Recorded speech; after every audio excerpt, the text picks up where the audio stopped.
John Wick #1. All right, now this is the shit. Seriously, this is something I have to think that any fan of the movie would be looking forward to. Continue the story in any way, shape, or form possible, especially with that kind of ending. I think that was an excellent idea to bring it to comic book form. I mean, we had it so the entire assassin world is after John Wick. Spoilers for the second movie if you haven't seen it already. And so the book starts, and we really have no idea about the timeline of the book. But it turns out it's not a continuation. This is an origin story of sorts. We're seeing the makings of John Wick, and that's where this series is going to take us. It's going to take us from the beginning to, I guess, the movie, which sucks. Why does it suck, Englentine? Wouldn't that be awesome? No, because we know he lives. Sorry.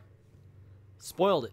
You know, I mean, granted, it's John Wick. It's just like the movies, you know. We don't expect him to die anytime soon. But if you're doing a prequel, then we know where it ends up. And, yeah, okay, so the journey better be the story, right? Because the action or the gunfights, that stuff is not where you find the tension. The story, the tension, the interest all has to be held in the journey itself.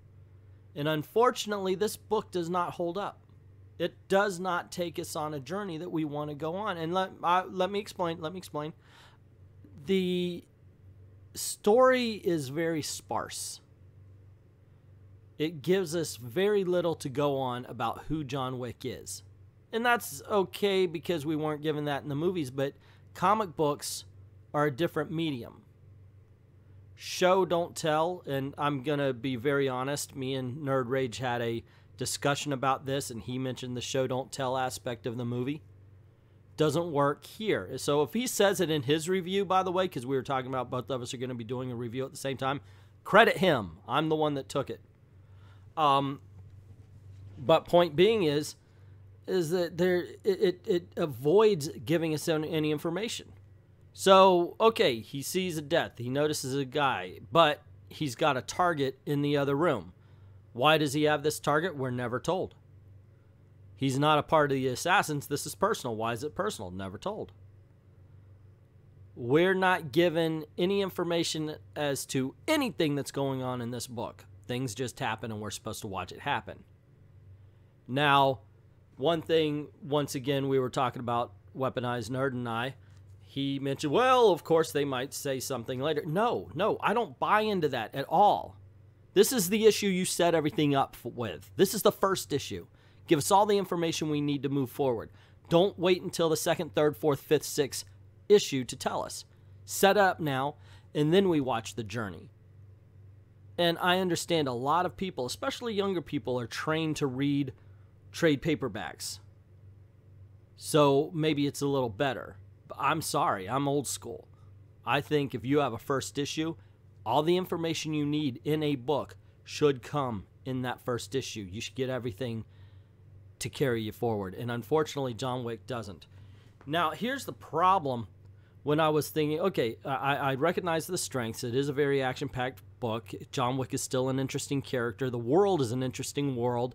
Yet, we're not given enough information to move forward with the story. We're not given enough to tell us where we're going and why we're doing it. So it's kind of a mix. Would I recommend this? Would I not recommend it? Is it good? Is it bad? Well, in all honesty, are you old school or are you new school? Can you read it for the trade paperbacks? Or like me, do you need or want the information in every single issue that tells us, you know, like I don't mean be spoon-fed. I just mean, you know, just a good narrative to carry us through. Are you the type of person that needs that? If you can answer that question, then you know whether you're going to like it or not. If you're a trade paperback reader and you can accept a sparse first issue, you're going to like it.